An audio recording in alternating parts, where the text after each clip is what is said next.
My mom kicked me out 9 years ago to please my stepdad. Now she's demanding I name my daughter after her. My dad, Robert, died in a truck accident when I was young. He was working constantly, saving money to buy us a house so he could divorce my mom, Linda. She was cheating on him with my now stepdad, Mark, bringing her boyfriend home while dad was on the road. After dad passed, Mark moved in. At first, he acted cool, but slowly started telling mom he didn't want to raise a kid that wasn't his. They'd argue about it right in front of me. One day, we fought because she took my savings and gave it to Mark. That's when she exploded. "You're useless. I don't want you here anymore. You're just a bad reminder of your dad." The next day, my clothes were thrown outside. When I tried to go in, Mark blocked the door. "You don't live here anymore." I moved in with my grandma, Evelyn. Finished school, went to college, got married. We hadn't spoken in 9 years. Then grandma told her I was having a daughter. Mom called the next day.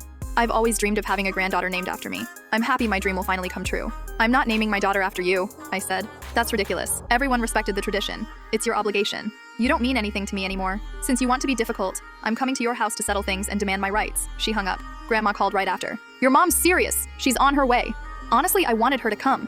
I was ready to say everything I never got to say. Hours later, her car pulled up. She stepped out with that same arrogant look. Mark beside her with his smug grin. They knocked like they had the right to be there. "So, are you going to let us in or settle this here?" Mom snapped without even a hello. "Come in," I said firmly. "But it's not going to go the way you think." She sat down like nothing had changed. "Let's get straight to the point. You're going to follow tradition and name your daughter after me."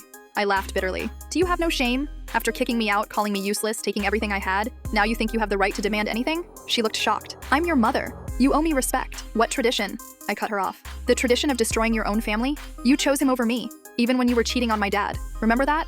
The man who died while you couldn't wait to bring this guy into the house." I pointed at Mark. "You think I don't know what really happened? Dad worked himself to the bone, saving money for my future while you were meeting your boyfriend behind his back." She stood up furious. "You don't know what you're talking about. I did what was best. You chose your father even after he died?" She screamed. "I chose my father because he was the only one who truly loved me. He died trying to give me a better future while you destroyed everything he built." Mark finally spoke. "I did what I had to do. You were never my son. We were all better off once you left." "Better off for you," I corrected. "But this is my house, my family, and you two have no place here." My wife, Jessica, appeared holding my hand. "You two need to leave." Mom looked at me, expecting me to change my mind. "You're going to regret this." "No, I won't. I have everything I need right here, and you two are not part of it." I opened the door. Without another word, they walked out. But that wasn't the end. Mom started a smear campaign, telling the entire family I was an ungrateful, horrible son who kicked her out and refused to name my daughter after her out of pure spite. My Aunt Patricia called asking what was going on. I told her the truth, everything about the cheating, the abandonment, being thrown out. "I had no idea," she said. "Your mother never told this side." The truth spread through the family. One by one, relatives reached out, wanting to hear my side. Each time I explained everything, holding nothing back.